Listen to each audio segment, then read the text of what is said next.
Alléluia. Amen. Alléluia. Amen. Amen.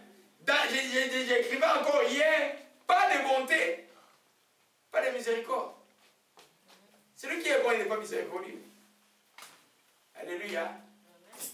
Parce que ce qui nécessite la miséricorde, ce qui nécessite le pardon, c'est une épreuve. Alléluia. Et Jacob a trahi son frère, il est parti, il a volé sa bénédiction. Mais, et vous allez voir que il est resté là, son frère est resté rancunier, il attendait de pied ferme, de pied ferme. Mais quand il est venu, son frère a vu qu'il s'est agité cette fois pour lui demander pardon. Il a pardonné. Ils se sont réconciliés. Alléluia. Amen. Amen. Amen. Alors ça c'est important que nous comprenions. La deuxième chose que nous voyons, c'est la bienveillance. C'est trop littéral la bienveillance, la serviabilité. Amen. Beaucoup de chrétiens ne veulent pas servir, ils veulent être servis. Pour avoir une église de 1000 personnes, vous verrez qu'il y a peut-être 100 vrais serviteurs. Des gens qui comprennent les choses de Dieu. Qui veulent toujours qu'on soit là pour eux, mais qui ne sont jamais là pour les autres.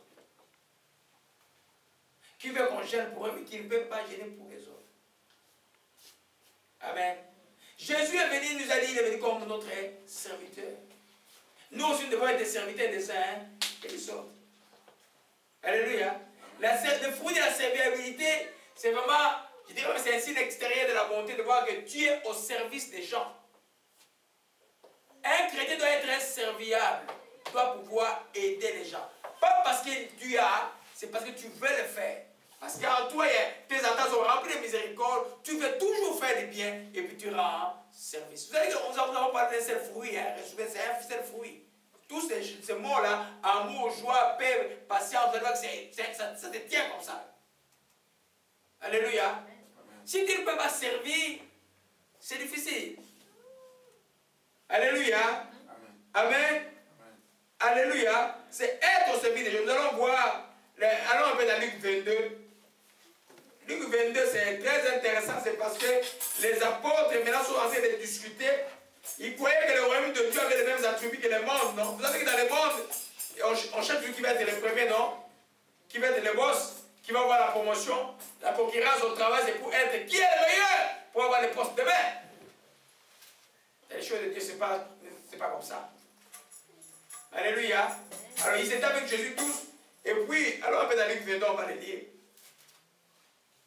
Amen. À partir du verset 25. Jésus, là, il a fait la révélation qu'il doit partir, comment il va partir, et malheur à l'homme par qui il sera livré.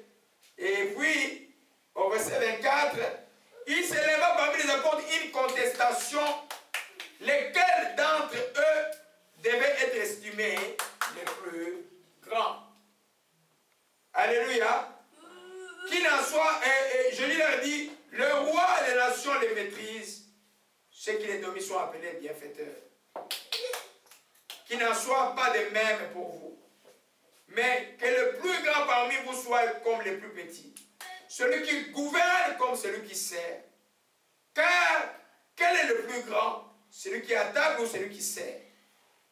N'est-ce pas? Celui qui est à table. Amen. Mais moi, cependant, je suis au milieu de vous comme celui qui sert. Amen.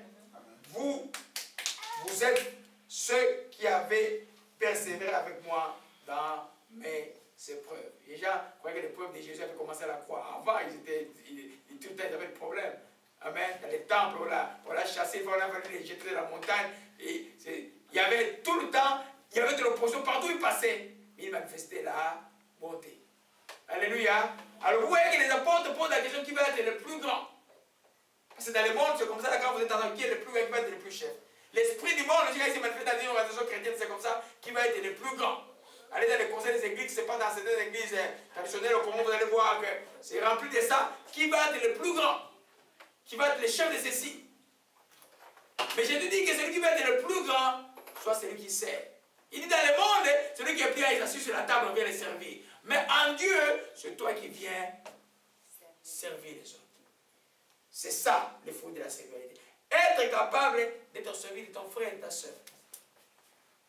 Alléluia.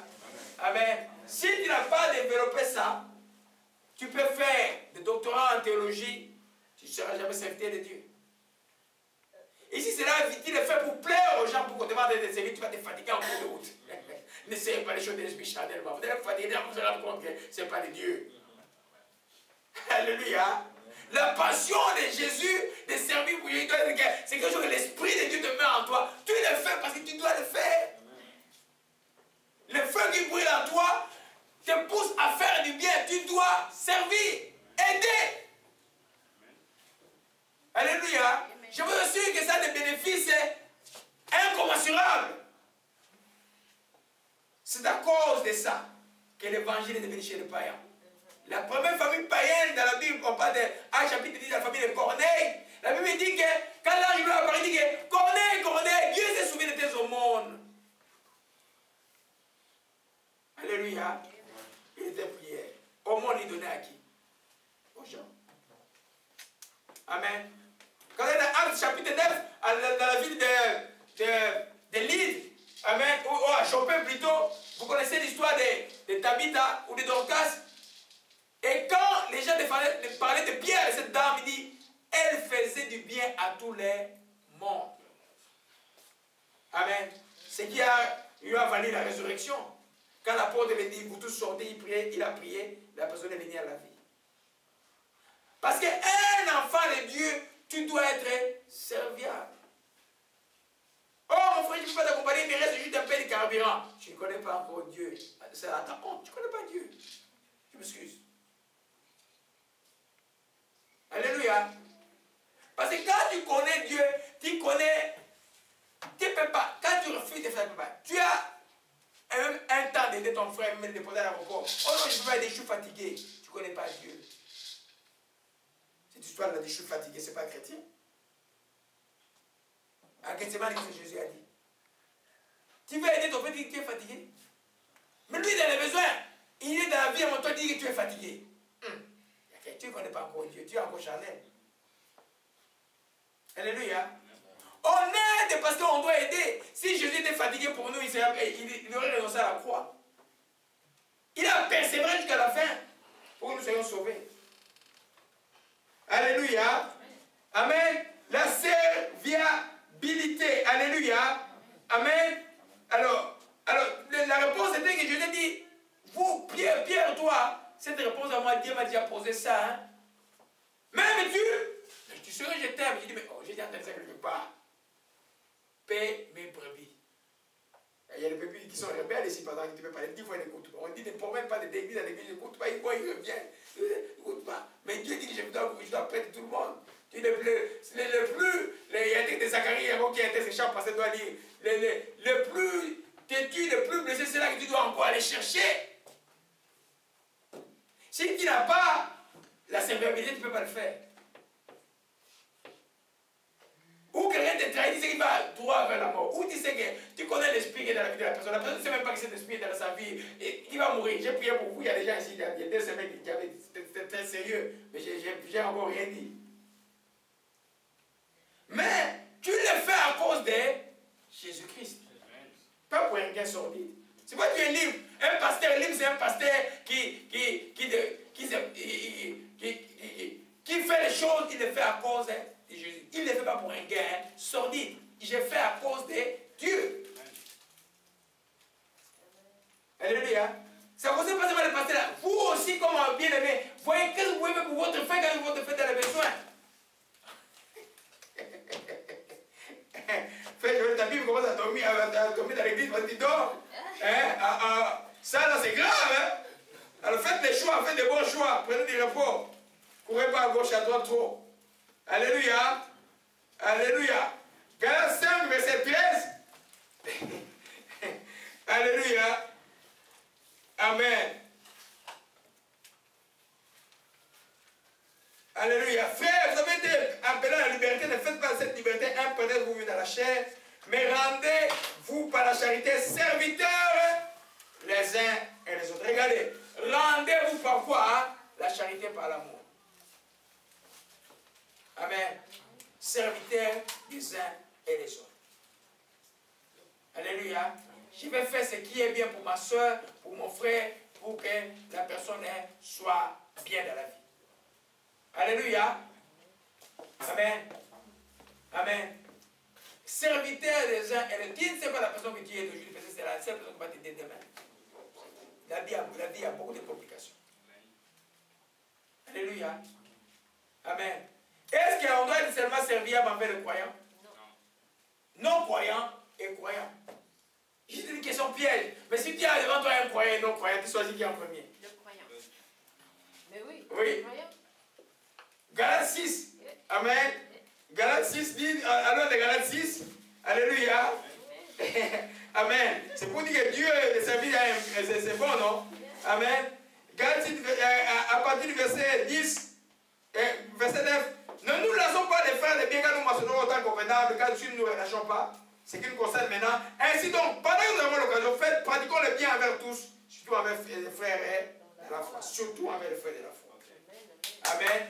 Tout le monde honnête, mais les frères de la foi mis en priorité. Alléluia. Amen. La serviabilité, être au service des autres. Alléluia. Amen. Alors on va dans Acte chapitre 9. Alléluia. Acte chapitre 9.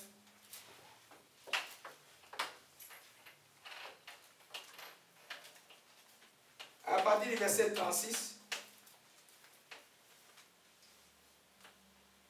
Alléluia. Il y avait à Joppé parmi les disciples, une femme nommée Tabitha, qui signifie Dorcas.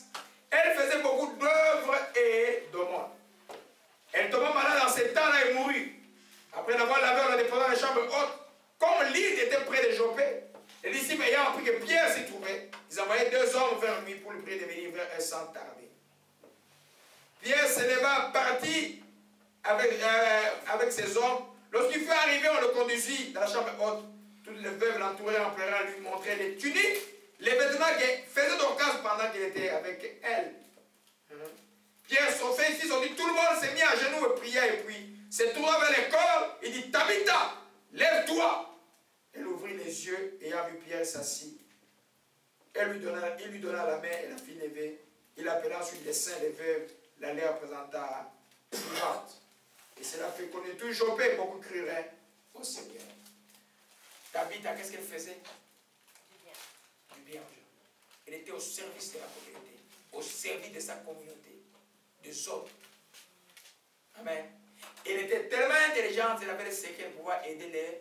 Elle connaissait seulement la loi pour qu'aider une veuve était un bénéfice. Je vais parler d'une vraie veuve. Pas celles qui vivent dans les voluptés. Alléluia. Et le jour où elle est tombée malade, elle est morte. Pierre était dans la ville voisine, ils ont été allés les chercher. Il est venu. Et elle a retrouvé la vie. Alléluia. C'est plus facile de faire la cause de quelqu'un qui craint Dieu quand il a un problème. Je peux défendre sa cause en prière très sérieusement. Quelqu'un qui ne craint pas Dieu, c'est très très difficile. Je suis un chrétien qui a été désobéissant. Alléluia. Amen. Amen. Donc, nous voyons que